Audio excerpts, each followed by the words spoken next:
Okay. I'd like to call the order of the July 30th, 2013 joint meeting of the Glendale City Council and the Glendale Successor Agency being called order at 3:10 p.m. We have a recall for the council. Council members Friedman. Here. Najarian. Here. Quintero.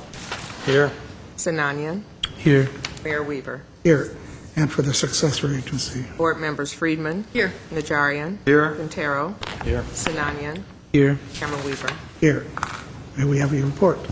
The agenda for the July 30, 2013 joint public meeting of the City Council and Successor Agency was posted on Thursday, July 25, 2013 on the bulletin board outside City Hall. Thank you. Next. Item 1, agency approval of the minutes of the Special Successor Agency meeting of Tuesday, June 4, 2013, and the joint City Council and Successor Agency meeting of Tuesday, July 16, 2013. So moved. Second. Second. The stand approved as submitted. Next. Item 2, Director of Economic Development regarding proposed formation of a local economic development agency in Glendale.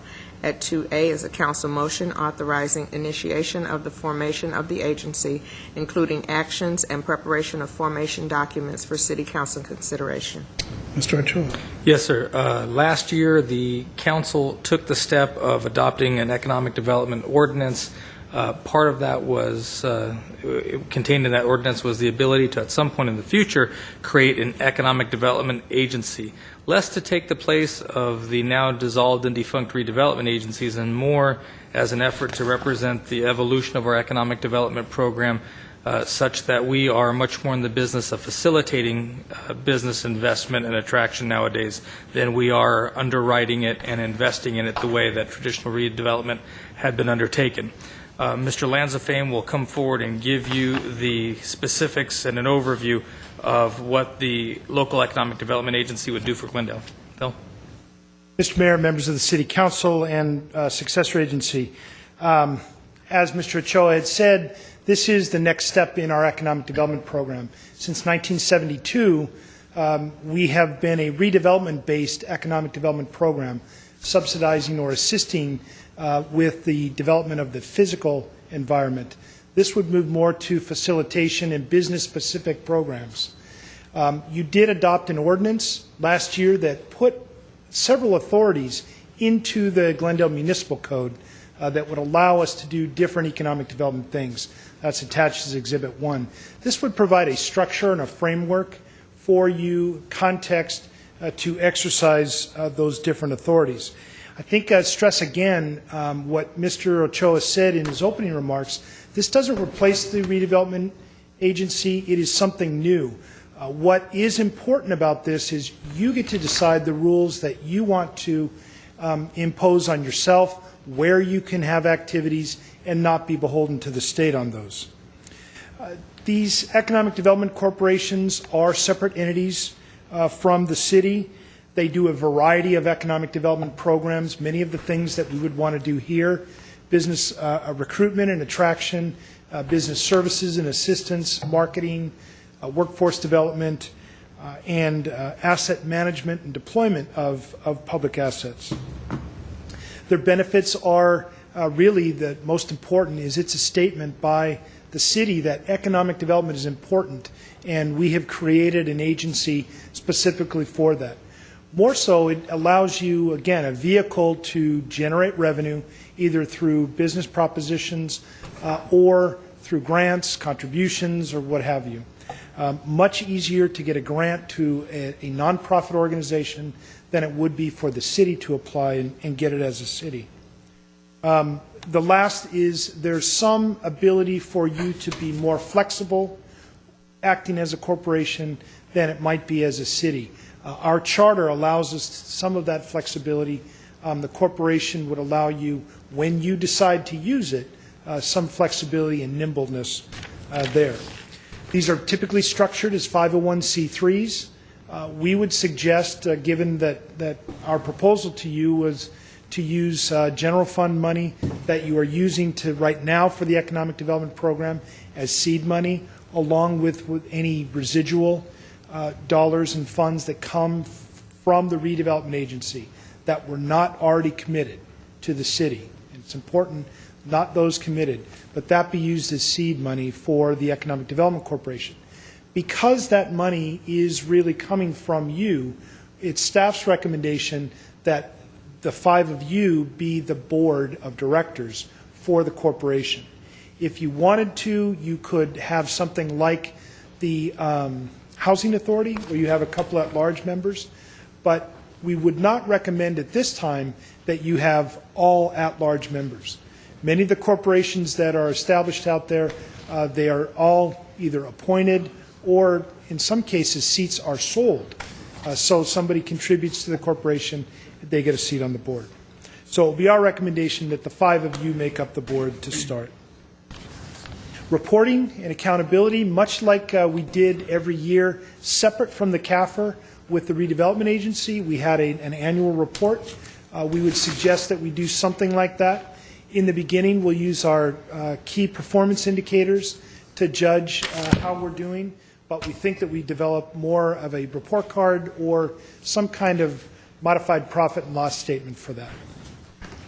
Going into the future, I think this has the opportunity to be a robust program, generating its own revenue, and giving the City Council and the corporation a lot of opportunity to assist business and maintain a vibrant economy. With that, I'll answer any of your questions.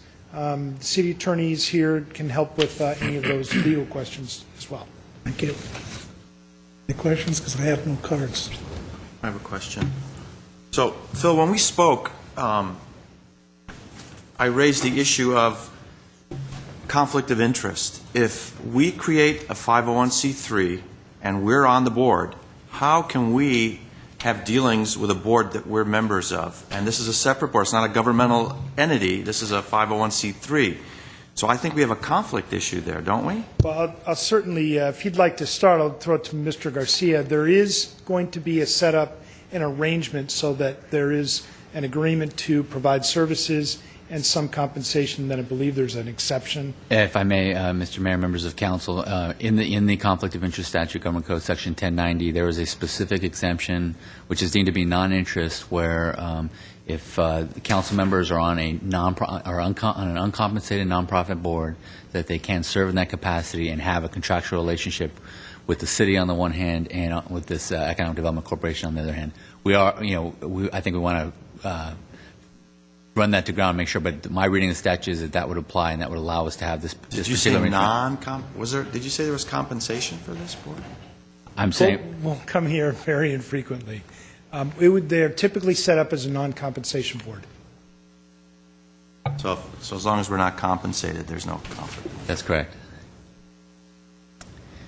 So the idea then, Phil, is to take funds, allocate funds from the general fund for uses which we would otherwise have been, for the same uses essentially, but have it flow through the Economic Development Corporation. Right. And then, so remind me, what was the advantage then to that? I mean, what was the There are different grants? You said there were grants. Yeah, we I could mean, get, it's probably it's easier for a foundation, or more likely a foundation would give a grant to a corporation than the city.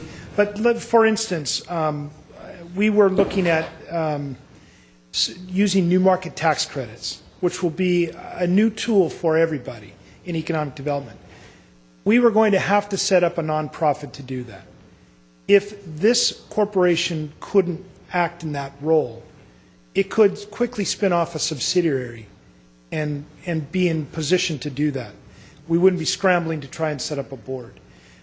You may have agreements where you want to enter into some kind of recurring agreement, much like you did with the redevelopment agency, where it's appropriate to do. General law doesn't allow you to do that.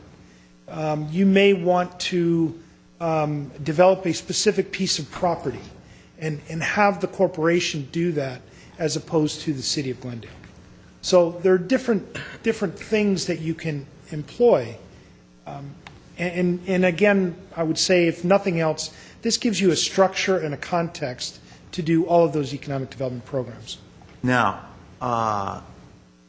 I don't want to create an agency or a corporation that's going to have a lot of staffing issues. I mean, I'm not keen, we're cutting our budget here. So is all the staff time and resources going to be coming from our current Yes. staffing structure? And is that legal? I mean, is that legal for the city to give money to that? And is there not a gift of public funds issue if we're giving money to a corporation, whether we're on the board or not? I mean, tell me about that. I mean, does that? I apologize. By setting up the structure and creating contractual arrangements, any contractual arrangement we set up will be ensured to have each party getting consideration. That sort of addresses the gift of public funds issue. In addition, there are some cases that support the view that as a charter city, we can do this type of activity without running afoul of the gift of public funds issue because it's specifically not applicable to charter cities. So those are issues as long as we ensure that there's consideration in any contractual relationship between the two and that there's a valid public purpose with the activities that the city is funding. We think it'll be a sufficient activity that the city can undertake. Now, what we'll do as we undertake each specific activity, our office will be involved to make sure that we're running those issues to ground on any particular transaction to make sure we're satisfying our constitutional obligations with respect to each of them. But the general framework is something that we feel comfortable with, and we know that other cities are already trying out. Do we need, for example, separate insurance? Do we need directors E&O coverage? Do we need liability coverage as a corporation? What if someone working for the corporation is injured? Do we need separate workers' comp for the corporation? And how would we apportion employees who are really with planning staff, but 5 hours out of the week they're doing EDC work? I think in those kinds of cases, a lot of that will be handled through cost allocation. And so anytime there's staff that's being employed by the city that's doing work on behalf of the corporation, those are things that could be cost allocated to the corporation. But aside from the cost issue, is it? Those are good issues. I mean, we'll have to, once we get the formation, if we get direction from the council, you'll look into these issues. We will look into those issues and make sure we're running them all to ground. It's important to point, I should have up front, that the action here is, there is some more work that needs to be done. We need to flesh some of this out. We wouldn't do that unless you want to move forward with this. So this really, should we go forward and allocate a small amount of funding if we need to augment services from the city attorney's office to answer some of those questions. We want to flesh that out and then have all of those documents prepared for you so that you can say, yes, move forward with this. Mr. Mayor, I would just to let you know where I'm at. I would support looking into it and going forward, but I do reserve my right to change my mind. Don't say you voted for this, Nigerian, and we've come down too far. Don't change your mind on me. You're double-crossing me. And I do change my mind. And Mr. Najarian, the way that the corporation gets set up is you nominate an incorporator who actually does all that and then kind of hands it over to you. We want to make sure that we come to you first with all of those documents and say, are you ready for us to incorporate it? So we'll wait for that vote then. Thank you. Mr. Mayor? Mr. Sonoy. Along the same lines, I'm trying to understand, the corporation's set up, then it's going to be operating under its own bylaws, so the city charter is not going to guide how this corporation functions? It will, in part and parcel, it will be covered mostly by its own articles of incorporation. The activities that the city undertakes with respect to the corporation, when funding opportunities or funding, when actually funds a project, then we'll be subject to our charter and our ordinances as it relates to that. But yeah, when the actual economic development corporation or agency is acting on its own behalf, it'll be acting under its articles of incorporation and bylaws. Okay. And that's, I sort of share the concern that Mr. Najarian has, in the sense that, I mean, I like the idea. I like the flexibility and having the wiggle room to do things quickly. But at the same time, I don't want it to seem like we're making decisions for the city. We're just using an entity that's not really subordinate to the city charter and therefore not in any way subordinate to the population, to the voters. So I think we should move forward with exploring it. Then we'll see what happens. By the way, how much is it going to cost us to move forward with exploring it? We've estimated not to exceed $15,000. We'll mostly be using the city attorney's office and our own research. That amount is if we need to augment any of those. Okay, thank you, Mr. Lonzo. And this motion here does say we're authorizing you to prepare formation documents for a local economic development agency and submit them to us for review and consideration. So I'll plan to go forth and present us more information. Yes, sir. Right? Any other comment, Mr. Quintero? Well, my comment is pretty much the same. I agree with the concept. We'll work out the details, but I think in lieu of redevelopment agency, this is a good tool, much more limited, way more limited than redevelopment was, but a good tool for the city of Glendale. No more questions or I'll motion? make the motion. 2A. Moved and seconded. Roll call, please. Council members Friedman. Yes. Najarian. Yes. Quintero. Yes. Sinanian. Yes. And Mayor Weaver. Aye. Move to adjourn for the council? Second. And for the successor agency. Moved. Second. Okay, we stand adjourned for both at 3:25 p.m.